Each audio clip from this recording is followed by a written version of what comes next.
Hello everyone. सो आज हम discuss करेंगे बीएससी ऑनर्स जूलॉजी का DSC paper that is fundamentals of biomolecules semester 2 का टॉपिक है। आज हम यूनिट नंबर 5 डिस्कस कर रहे हैं एंजाइम्स। इसका आज जो टॉपिक हम डिस्कस करेंगे वो हम कर रहे हैं रेगुलेटरी एंजाइम्स। तो हम शुरू करते हैं। What are regulatory enzymes?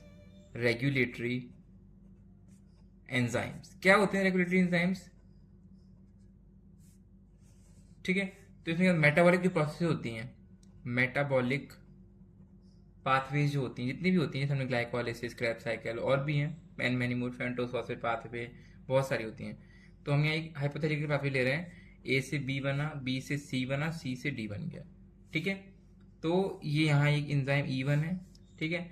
ये E2 है, ये E3 है, ठीक है। ये एंड प्रोडक्ट है। डी आपका क्या है? And product of this pathway, and product इस पाथवे का। कोई भी हाइपोथेटिकल पाथवे हमने लिए, तो इसमें क्या है कि डी से डायरेक्ट E1 एंजाइम के थ्रू ऐसे हो सकता है, एंड प्रोडक्ट बन सकता है, ठीक है। ये सारे एंजाइम्स हैं। रेगुलेट कहाँ से होती है? Regulated by various signals, various signals. और सिग्नल्स कैसे हो सकते हैं? दो तरह के, इनिबिट भी कर सकते हैं सिग्नल, या स्टिमुलेट भी कर सकते हैं, दोनों टाइप के होते हैं, ठीक है। अब आते हैं हम regulation of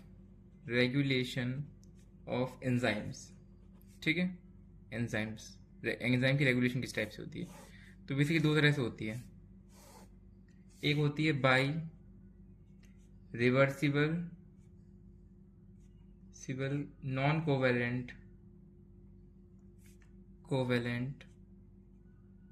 binding of small molecules.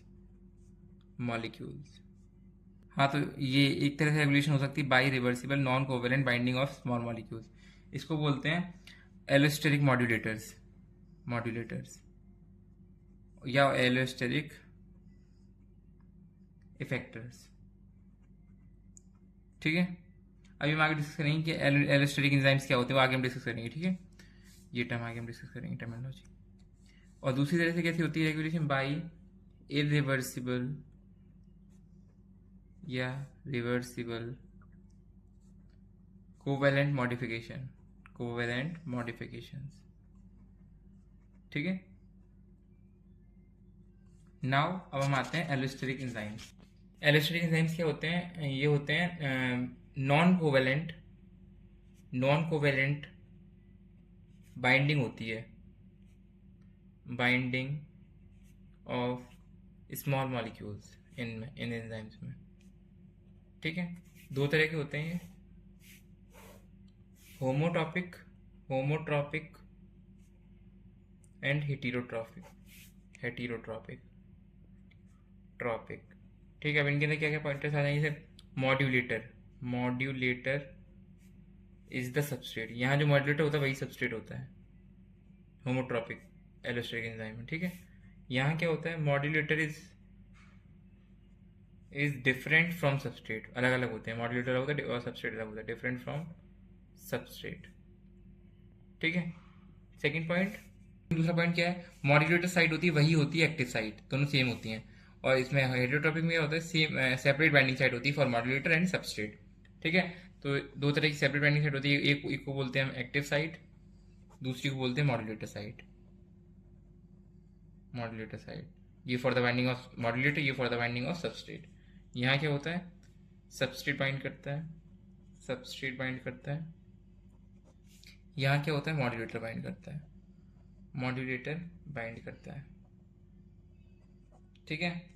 This is site is also specific just like active site.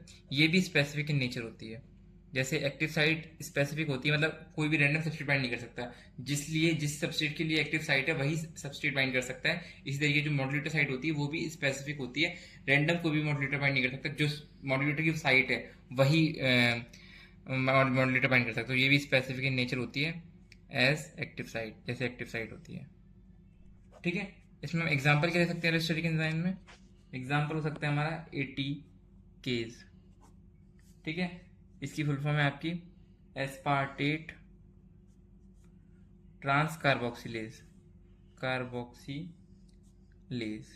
ठीक है। तो इसमें क्या क्या होता है? ये जो है आपका, इसमें क्या क्या होता है? एस्पार्टेट होता है इसमें, एस्पार्टेट,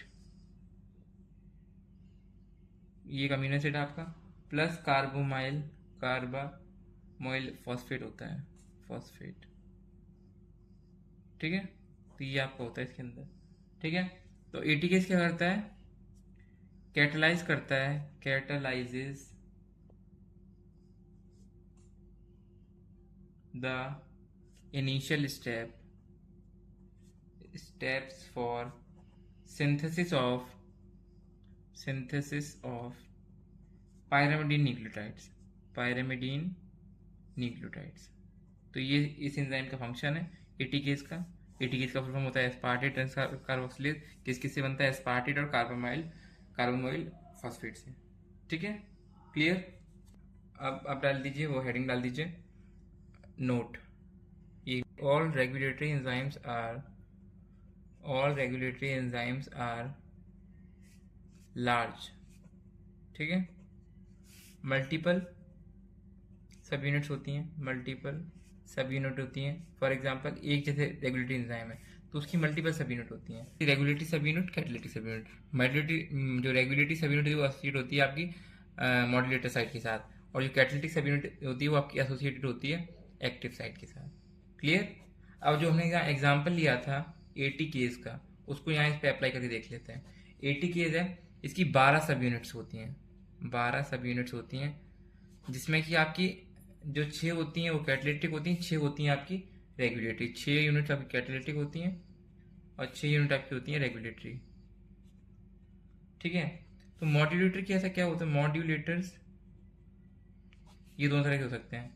पॉजिटिव, इसमें क्या है, पॉजिटिव मॉड्यूलेटर भी है, नेगेटिव मॉड्यूलेटर भी है। पॉजिटिव क्या है, मॉड्यूलेटर एटीपी है, और नेगेटिव मॉड्यूलेटर क्या है, सीटीपी। सीटीपी नेगेटिव मॉड्यूलेटर होता है, एटीपी पॉजिटिव मॉड्यूलेटर होता है। ठीक है, thank you so much for watching this video.